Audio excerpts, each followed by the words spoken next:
और जाओ, जाकर अपने पिता से कहना कि आज सारे आर्यवर्त में यादवों से लोहा लेने की हिम्मत कोई नहीं कर सकता।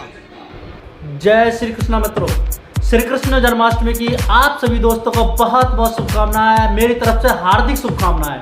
आप सभी सुखी रहें, समृद्ध रहें, स्वस्थ रहें और जीवन में नित्य नई उन्नति करें, ऐसी मैं कामना के साथ अपना ये ब्लॉग शुरू करता हूँ। मित्रों, गर्व से कहो हम यादव हैं, गर्व से कहो हम यादव हैं। हमें गर्व है, हमने यदुवंश में जन्म लिया है, हम यदुवंशी हैं। हम ऐसे वंश में जन्मे हैं जिसमें भगवान श्री कृष्ण स्वयं अवतरित हुए हैं। यदुवंशियों का इतिहास एक बहुत ही महान इतिहास रहा है। यदुवंशियों की सी मित्रता एक गरीब ब्राह्मण से निभाते निभाते तीनों लोक दान में दे दिए। यह है यदुवंशियों की मित्रता। यदुवंशी योद्धाओं ने, यदुवंश में और भी अनेकों योद्धाएं हुए। मैं कुछ ही चुनिंदा योद्धाओं का नाम लूंगा।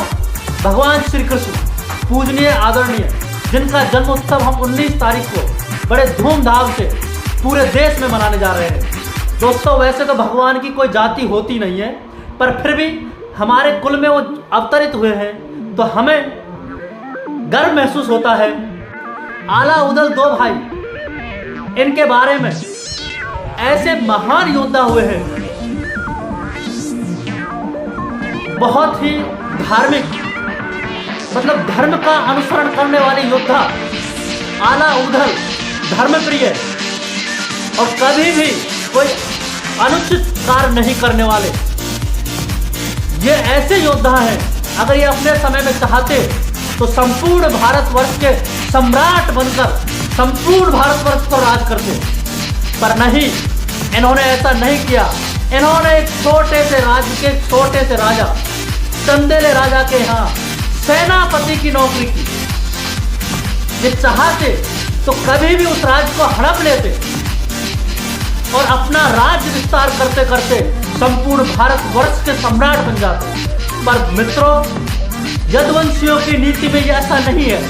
यदुवंशी योद्धा कभी भी अपनी ताकत का इस्तेमाल अनुचित कार्यों में नहीं करते।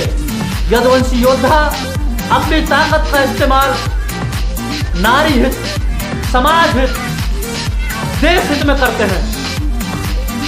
यदुवंशियों का इतिहास रहा है। पृथ्वीराज चौहान कितनी ही बार आला उदल द्वारा युद्ध में हराया गया। इतिहास में लिखा है 52 बार आला उदल द्वारा युद्ध में हराया गया। पृथ्वीराज चौहान को अनेकों बार जीवन दान दिया, पर आला उदल का इतिहास में कहीं भी जिक्र नहीं है। ये कुछ चंद चाटुकार इतिहासकारों की वजह से हुआ है, क्योंकि इतिहासकार वही लिखते हैं जो राजा लिखवाता है। और उस समय सम्राट हुआ करते थे पृथ्वीराज चौहान। पृथ्वीराज चौहान ने जो लिखवाया वही उन्होंने लिखा।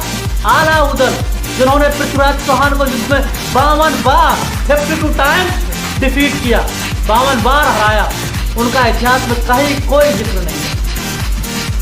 मैं आप सभी यदुवंशियों को इस चीज की बधाई देना चाहता हूं कि हम यदुवंशी उस वंश में पैदा हुए हैं जिस वंश ने कभी साम्राज्य वृद्धि, सीमा वृद्धि के लिए युद्ध नहीं किया।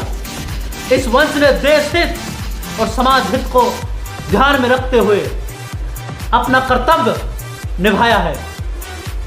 हम उन्हीं भगवान श्री कृष्ण के वंशज हैं जिन्होंने महाभारत का युद्ध तो किया, पर कभी भी अपना राज्य विस्तार नहीं किया। भगवान चाहते तो संपूर्ण पृथ्वी मंडल पर अपना साम्राज्य स्थापित कर सकते थे, पर नहीं, स्वयं उन्होंने कभी राज्य नहीं किया।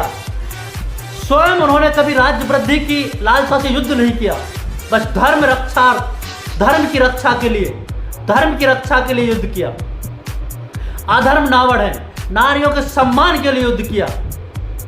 जब सभी क्षत्रिय महाभारत के समय महाराज धृतराष्ट्र के दरबार में सभी क्षत्रिय चुप मौन बैठे थे और एक नारी का निर्वस्त्र वस्त्र हनन का दृश्य देख रहे थे, तो उस समय भगवान श्री कृष्ण ने असहाय नारी की सहायता की। यह है यदुवंश।